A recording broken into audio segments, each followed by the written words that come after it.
Part 2, Capture, Chapter 5. The journey home was uneventful. The professor kept looking around as if expecting an attack, but nothing happened. He remained very puzzled. All too soon, the children found themselves back on the path by the river. "Can we come here tomorrow, Professor?" asked Tom. "Can we go on the jolly boat again?" "No, Tom. The purpose of each visit is to get closer to the Whangdoodle. We must press on to other things tomorrow, but we'll come back to the jolly boat another day. I promise you." As they came out of the tunnel and into the garden, Lindy tugged at the professor's sleeve. "It was the best afternoon in the whole world," she said. The professor looked pleased. "I'm glad you liked it. I enjoyed it too. My instincts must have been correct. Our second trip came sooner than the Proc expected, though I still can't understand why the wiffle bird kept saying the same thing over and over again. Well, I will say goodbye now and see you all tomorrow after breakfast, if that is convenient." The children were very happy and relaxed as they walked home. Ethel cooked them a good dinner, and they discovered that, in spite of all the ice cream they had eaten, they were still hungry. Later, even the boys were willing to retire early. They wanted to be in the quiet of their own rooms to reflect on the wonders they had seen in Whangdoodle Land that afternoon. Lindy changed into her pajamas, brushed her teeth, pulled her curtains, and was just about to turn down her coverlet when, to her surprise, she saw, neatly folded on her pillow, a bright and cheerful-looking piece of material. Her heart leapt as she recognized her Scrappy Cap. She ran to find the boys. "Look," she said, "look what was in my room." "But I thought you gave it back to the professor," said Tom. "Well, I thought I did too," replied Lindy. "Well, don't worry about it. Just keep it safe and give it back to him tomorrow." Long after the lights went out and the house became quiet, Lindy lay in bed, clutching the hat and trying to recall why she had not remembered to give it back to the professor. She hoped he would not miss it. He might be upset. She took the Scrappy Cap from beneath the blanket and gazed at it in the moonlight. It certainly was pretty. On an impulse, she put it on her head and tied the ribbons beneath her chin. Lindy's curtains seemed to be moving slightly in the breeze coming through the open window. The flowers on them looked just like the flowers in Whangdoodle Land. Lindy wished that the curtains would stop moving because she felt a little dizzy. She blinked several times and, looking more closely at them, saw with growing excitement that it was only the flowers that were moving and not the curtains at all. She watched them swaying on their long stalks. Far out in the field, something like a plume was moving slowly backwards and forwards and coming towards her. Fascinated, Lindy watched as it came nearer and nearer. Suddenly, she realized it was not a plume at all, but a tail. The flowers at the edge of the field parted, and into her room stepped the most wonderful creature that Lindy had ever seen. It was a cat, but no ordinary cat. This one was as soft as a Persian kitten, yet as big and powerful as a mountain lion. He was silver gray, with large velvet-like ears and glowing amber eyes. His paws were enormous, with great pads that pushed into Lindy's rug, kneading it gently. His back legs were much higher than his front legs, and all four of them were so profusely covered with shining, silky fur that he looked as if he were wearing soft, voluminous pantaloons.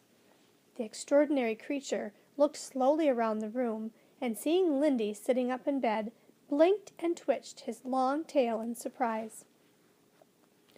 "Oh, goodness," he hissed, his voice both deep and sibilant. "I'm so sorry to interrupt. I seem to have lost my way."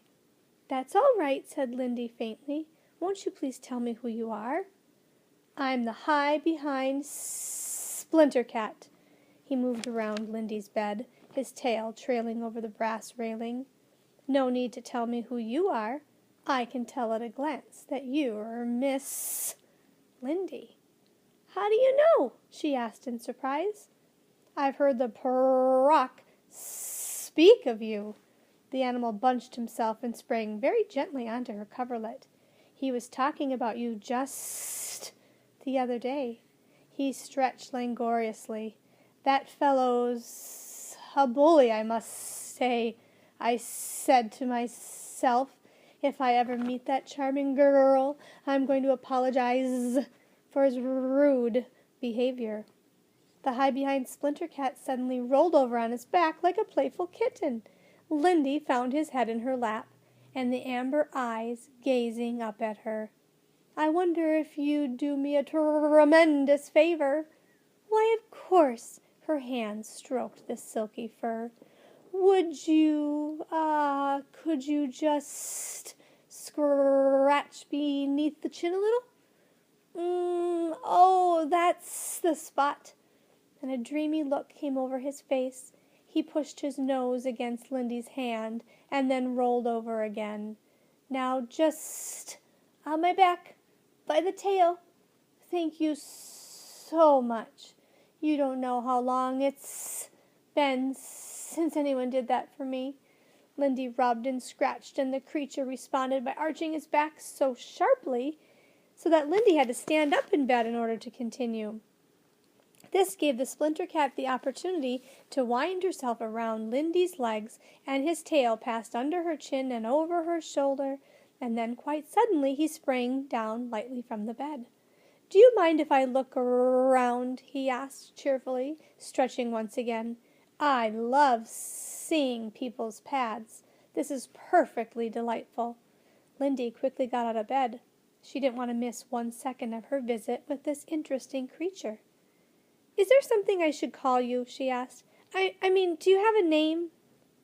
"Oh, well, you can call me Kitty if you like, or Fluffy. How about Rover?" "But Rover's a dog's name," Lindy giggled. The cat's tail whisked across her face to stifle the sound. "Shh!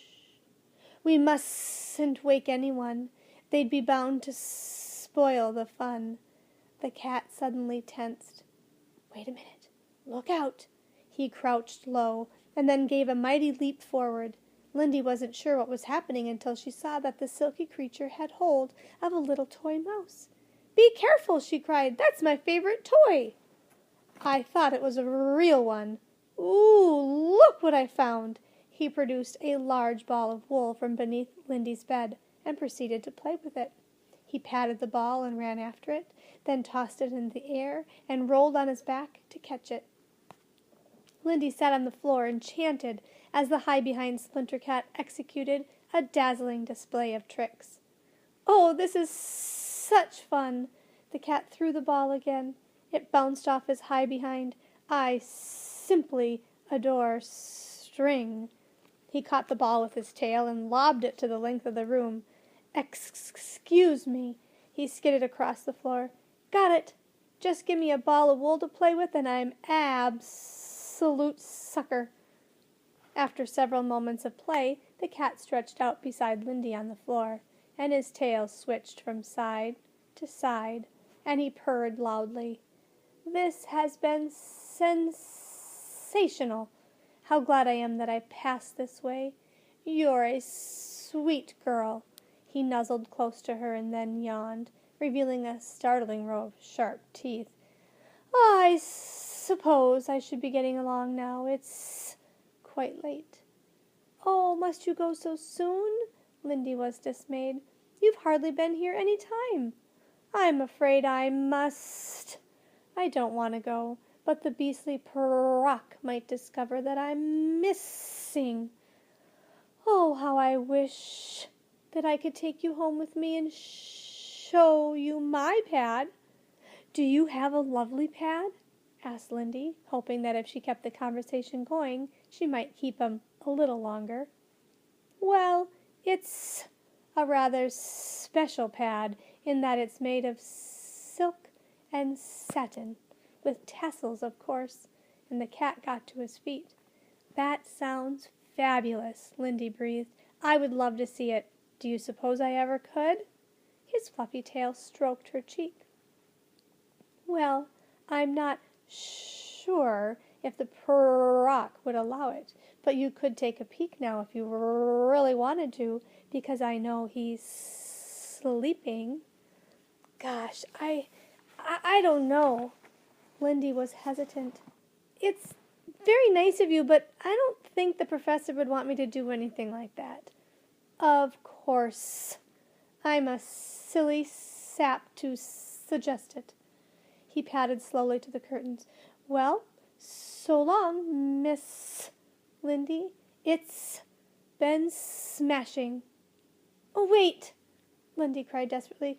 Will I ever see you again? I doubt it. The cat seemed dejected. Lindy saw that the beautiful eyes were moist, and there was a long pause. You know, it occurs to me that if you did come with me, we'd only be gone for an hour, maybe less. The risk would be small, because everyone is asleep. Lindy had a sudden idea. Do you think I could wake my brothers? Do you think they could come too? I'd feel a little better about it. Gracious, no. The cat's eyes flew wide open and his hair stood on end. No, boys, please.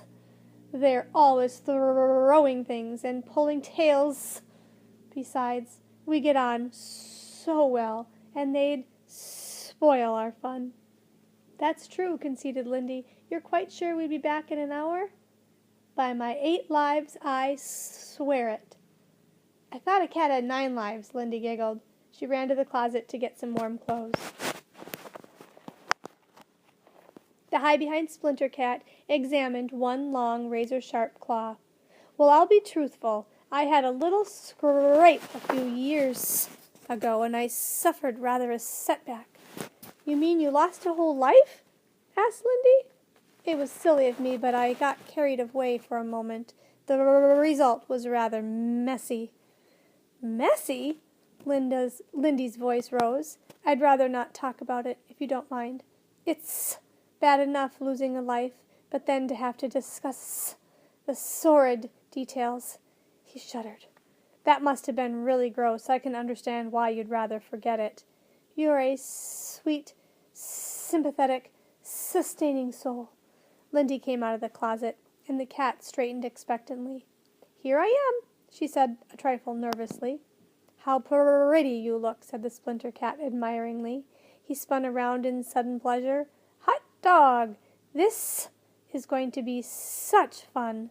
Placing his soft tail protectively around her back and chatting all the while, the hide-behind Splinter Cat escorted Lindy carefully into the field of waving flowers, and without a backward glance, they disappeared into the night.